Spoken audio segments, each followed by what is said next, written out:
বেশ কিছুদিন পরে ভিডিও করছি আবার। কতগুলো কথা মনে হচ্ছে বলাটা জরুরি। কোনো দিন এগুলো নিয়ে আমি আলোচনা করিনি।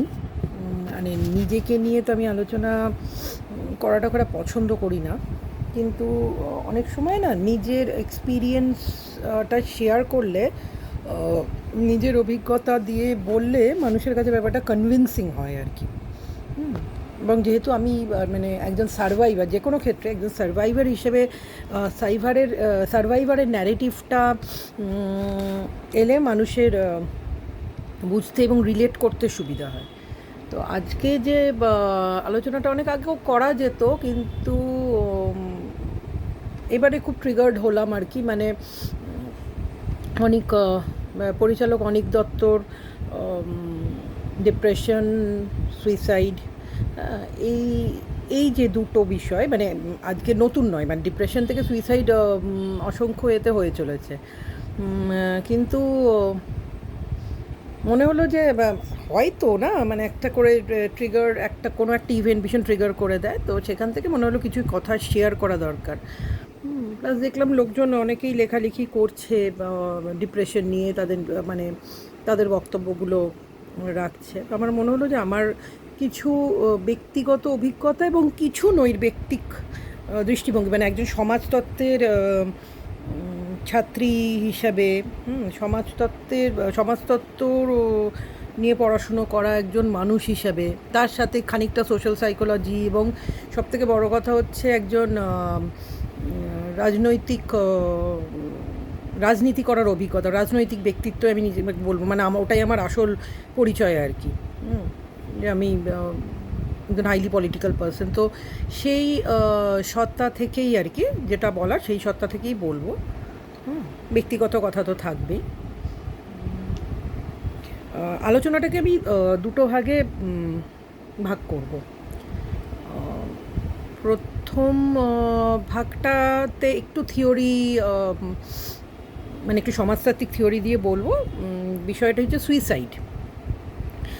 সুতরাং সেখানে সমাজতাত্ত্বিক দৃষ্টিভঙ্গিটা, কিছু থিওরিজ, এগুলো একটু বলাটা দরকার আছে আর কি। যেহেতু এগুলো নিয়ে একসময় মানে পড়াশুনো করতে হয়েছে অনেকাংশে, মানে এবং এক্সাম্পলগুলো দিলে বুঝতে সুবিধা হবে আর কি। আচ্ছা, সাইড কথাটা, যে আমরা এই কথাগুলো খুব শুনি এখন, এই ক্রাইম থ্রিলার ইত্যাদি দৌলতে আমরা সাইড কথাটা যে কথাটা খুব শুনি সেটা হচ্ছে হোমিসাইড মানে হচ্ছে অন্যকে মারা। খুন করাকে হোমিসাইড বলে। সো হোয়াট ডাজ সাইড মিন? এই সাইড মানে হচ্ছে মারা, মানে আমি ধরে নিলাম আর কি। তাহলে সুই কথাটা হচ্ছে সেলফ। মানে হচ্ছে সেলফ। সুইসাইড মানে নিজেকে মারা। তো বিখ্যাত সমাজতত্ত্ববিদ এমিল দুর্খাইম, ওনার একটি থিওরি, মানে যাই হোক, সেই থিওরি তো থিওরি হয়, সবাই সেটা মানতে পারে, নাও পারে। একটা থিওরির অনেক দুর্বল দিক থাকে। পরবর্তীকালের অনেক থিওরিটিশিয়ানই সেই এগুলোর বিরুদ্ধে বলেছেন, বা সবাই বলতে পারেননি, সবগুলোকে আমরা কিন্তু রিফিউট করতে পারিও নি। মানে এমিল দুর্খাইমের যে সুইসাইডের থিওরি আছে আর কি, ছোটো করে বলছি। অ্যাকচুয়ালি মানে উনি 4 ধরনের সুইসাইডের কথা বলেছেন, মানে আত্মহনন আর কি। সাইড যদি হনন ধরি, তাহলে সুইসাইড হচ্ছে আত্মহনন। তো 4 ধরনের আত্মহননের কথা উনি বলেছেন। এবং মানে মানে দেখুন, একটা থিওরি, মানে একটা তত্ত্ব যখন কোনো ব্যক্তি রচনা করেন, তখন তিনি তার যে সামাজিক পরিপ্রেক্ষিত, তার যে সামাজিক পরিস্থিতি, সেখানে দাঁড়িয়ে তিনি করেন। হ্যাঁ, সেখানে কারুর দূরদৃষ্টি বেশি থাকে, অনেকটা দেখতে পান তিনি, যেটা আমরা বলতে পারি কার্ল মার্কসের ক্ষেত্রে সত্যি। তিনি চোখের সামনে প্যারি কমিউন দেখে কমিউনিস্ট ম্যানিফেস্টো যখন রচনা করেন, তখন চোখের সামনে জাস্ট শুধুমাত্র প্যারি কমিউন ঘটেছে, কিন্তু কমিউনিস্ট ম্যানিফেস্টো আজও ভীষণভাবে প্রাসঙ্গিক, কারণ সেখানে এমন কিছু বিষয় আছে যেটা ভবিষ্যতের একটা দিশা দেখায়।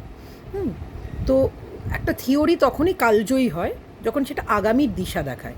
তো তো আমি মানে এমিল দুরখাইম সে অর্থে বলতে গেলে খুব কনজারভেটিভ এবং খুব মানে কি বলবো একদমই মানে ফাংশনালিস্ট, মানে যাই হোক এই টার্মগুলো সোশিওলজির টার্ম। ফাংশনালিস্ট মানে যেটা চলছে সেটাই চলুক, হ্যাঁ, একটু রাজতন্ত্রের হয়ে কথা বলা ইত্যাদি, মানে একদমই অমার্ক্সীয় যে বিষয়গুলো, তিনি সেই ধরনেরই থিওরিটিশিয়ান। কিন্তু তার এই যে সুইসাইডের থিওরিটা আমি পরবর্তীকালে মেলাতে গিয়ে দেখেছি, মানে এই যে চারটে ধরন, মানে থিওরিটায় অনেক কিছু আছে, থিওরিটা সবটা সত্যি মানে ঠিকঠাক নয়, কিন্তু যে 4 ধরনের সুইসাইডের কথা উনি বলেছেন, এই 4টে ধরনের সুইসাইড না খুব সহজে আমাদের মানে চিহ্নিত করতে সাহায্য করতে পারে, মানে একটু জানা থাকলে চিহ্নিত করতে সাহায্য করতে পারে যে একজন মানুষ যখন সুইসাইড করছেন সেটা কোন ধরনের বা কী কী কারণ তার পেছনে থাকতে পারে। তো সেই 4টে ধরন হচ্ছে, প্রথম যে ধরনটার কথা তিনি বলেছেন সেটা হচ্ছে ইগোইস্টিক সুইসাইড, যেটা মানে হচ্ছে একদম খুব পার্সোনাল, যেটা নিয়ে সোশ্যাল মানে যেটা নিয়ে সাইকোলজি মানে মনস্তত্ত্ব যেটা নিয়ে ডিল করে, যে সুইসাইড ভীষণভাবে একটা ব্যক্তিগত সিদ্ধান্ত। এইখানটা আমরা সমাজতত্ত্বের লোকজনরা এইখানটা একটু মানে মনস্তত্ত্বের থেকে একটু আলাদাভাবে ভাবনা চিন্তা করি, যে সুইসাইড শুধুমাত্র ব্যক্তিগত সিদ্ধান্ত নয়। এটা ভীষণভাবে, এবং দুরখাইমও সেটাই প্রমাণ মানে সেটাই বলতে চেয়েছিলেন যে এটা একটা সোশ্যাল ফ্যাক্ট, একটা মানে সামাজিক ঘটনা, যে সমাজ সেখানে ভীষণভাবে একটা রোল প্লে করে। তো প্রথমটা হচ্ছে ইগোইস্টিক সুইসাইড, যেটা একদমভাবে ব্যক্তিগত স্তরে হয়, ব্যক্তিগত ওঠাপড়া ভাঙচুর ইত্যাদি থেকে ইগোইস্টিক সুইসাইড, সেখান থেকে মানুষ আত্মহরণ করে। দ্বিতীয় এক ধরনের সুইসাইডের কথা তিনি বলেছিলেন, যেটা হচ্ছে অল্ট্রুইস্টিক সুইসাইড, মানে হচ্ছে সামাজিক কারণে আত্মবলিদান দেওয়া।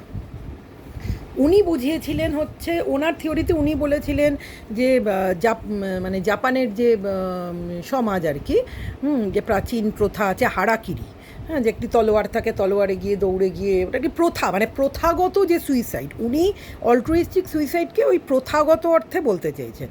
কিন্তু আমার মনে হয় যে অল্ট্রুইস্টিক সুইসাইড ব্যাপারটাও খুব সত্যি, মানে সত্যি এবং প্রাসঙ্গিক এই অর্থে যে আমরা যখন হিউম্যান বম্ব দেখি, যে সে জানছে সে মরে যাবে, তো সে সারা দেহে বোম বেঁধে কোনো একজন ব্যক্তিকে করতে গেলো বা কোনো একটা জায়গাকে ধ্বংস করতে গেল। তো what kind of suicide is that? এটা তো ব্যক্তিগত নয়। হ্যাঁ, তো এটাকে মানে সেটা একটা বড় কজের জন্য, বড় একটা আরও বৃহৎ একটা কারণের জন্য সে আত্মবলিদান দিচ্ছে। তো এই যে আত্মবলিদান দেওয়া কোনো বৃহৎ কারণের জন্য যখন সে আত্মবলিদান দেয়, সে বৃহৎ কারণটি কী হতে পারে? সামাজিকই হতে পারে। তো সেটাকে আমরা অল্ট্রুইস্টিক সুইসাইড বলতে পারি। তার মধ্যে হিউম্যান বম্বও আসে, আবার বিপ্লবীরাও আসে, সবটাই আসে। হ্যাঁ, 3 নম্বর আছে অ্যানোমিক সুইসাইড। অ্যানোমিক সুইসাইড বলতে দেখা যায় যে কোনো দেশে যখন খুব সামাজিক একটা অস্থিরতা তৈরি হয়,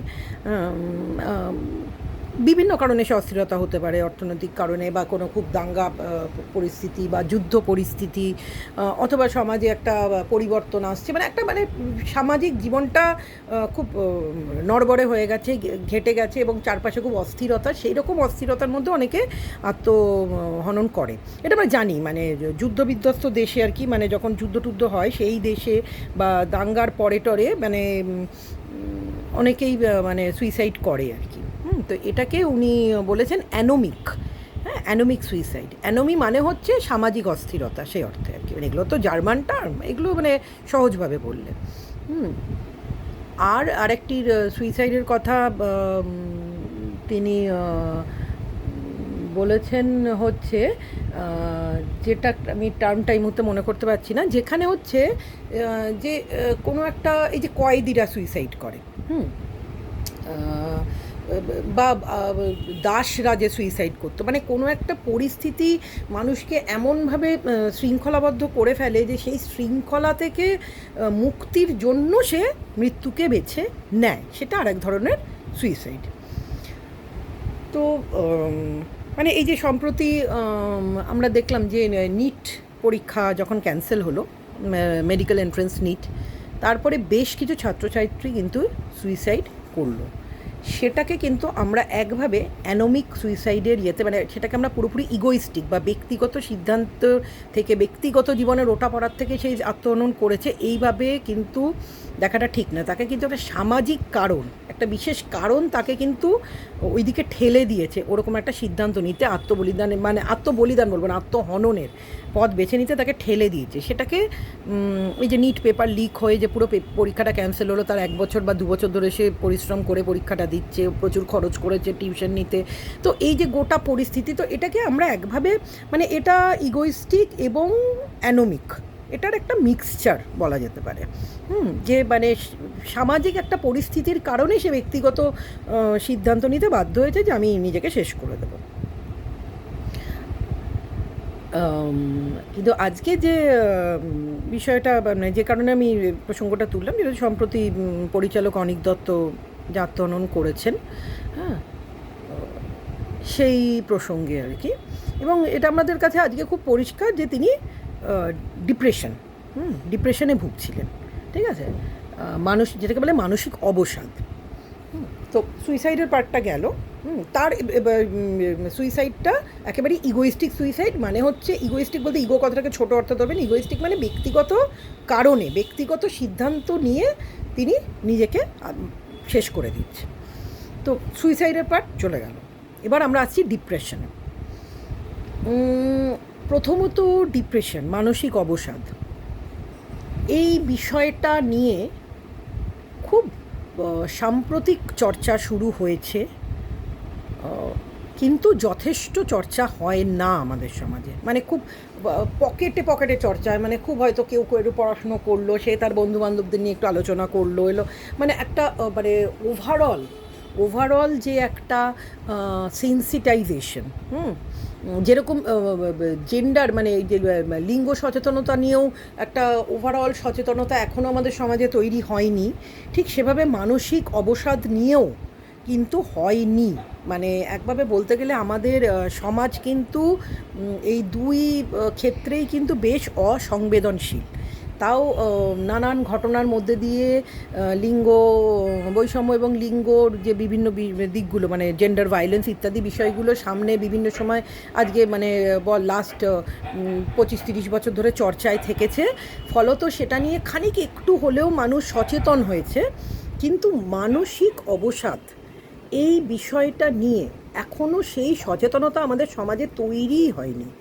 উল্টে যেটা আছে সেটা হচ্ছে স্টিগমা, যাকে বলে ছুঁতমার্গ। এই বাবা মানে ব্যাপারটাকে পাগল।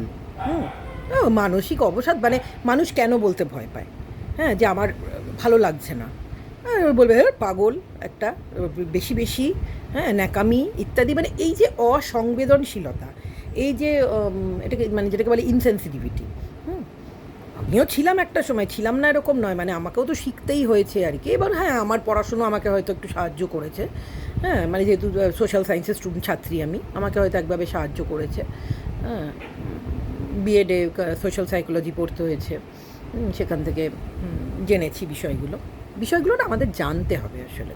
হতেই পারে আমি নিজে পড়লাম না, কিন্তু আমাকে অন্য কোনো সূত্রে, এখন তো অনেক মাধ্যম আছে জানার, গুগল করে জানা যায়, বিভিন্ন বই আছে, সবথেকে বড় কথা ভিডিও আছে, হ্যাঁ, বিভিন্ন মনোবিদদের ভিডিও আছে, সেগুলো শোনা উচিত, আমার মতে শোনা উচিত। কারণ মানসিক অবসাদ না একটা ভয়ঙ্কর ব্যাধি, এবং এটা ভয়ঙ্কর এই অর্থেই, মানে যেমন ওই যে ব্লাড সুগারকে সাইলেন্ট কিলার বলা হয়। কারণ ব্লাড সুগার কারোর শরীরে যখন থাকে, হাই সুগার থাকে বা লো সুগার থাকলে তো সে মানে সুগার লেভেল মানে 0 হয়ে গিয়ে সে মারা যেতে পারে, সেটা একটা আছে। আর যখন সুগার লেভেল খুব হাই হয়ে যায়, আর যখন খুব হাই সুগার থাকে তো শরীরের নানান অঙ্গ প্রত্যঙ্গ নানানভাবে এফেক্টেড হতে একটা সময় গিয়ে দেখা যাবে সে হার্ট ফেল করেই মারা গেছে, বা সে হয়তো কিডনি ফেল করে মারা গেছে, কারণটা কিন্তু সুগার। তো সেই অর্থে সুগারকে যেহেতু সাইলেন্ট কিলার বলা হয়, মানসিক ব্যাধিও মানে এই মানসিক অবসাদও কিন্তু সাইলেন্ট কিলার।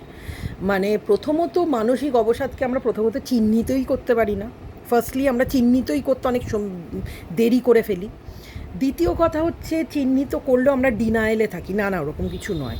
মানে সেটা আমি মানে আমরা নিজেরা ডিনায়েলে থাকতে পারি, আমাদের বাড়ির লোক ডিনায়েলে থাকতে পারে, কারণ আমার পরিবারের কোনো সদস্য মানসিক অবসাদে ভুগছে, এইটা যেই মাত্র আমার অরবিটে এলো আর কি, মানে আমার যে ভাবনা চিন্তা এলো, তখনই মনে হবে তাহলে কি আমি কোনোভাবে দায়ী? হ্যাঁ, ওর মানসিক অবসাদের জন্য? হ্যাঁ, না না না না, ওর সব কিছু হয়নি। তো মানে এইখান থেকে মানে পরিবারও না অনেক সময় বিষয়টাকে সাপ্রেস করার চেষ্টা করে আর কি। খুব সচেতন পরিবার না হলে পরিবারও অনেক সময় ডিনায়েলে চলে যায়, বুঝতে পারছে হয়তো যে ও ভালো নেই, কিন্তু না ডিনায়েল মোডে চলে যায়।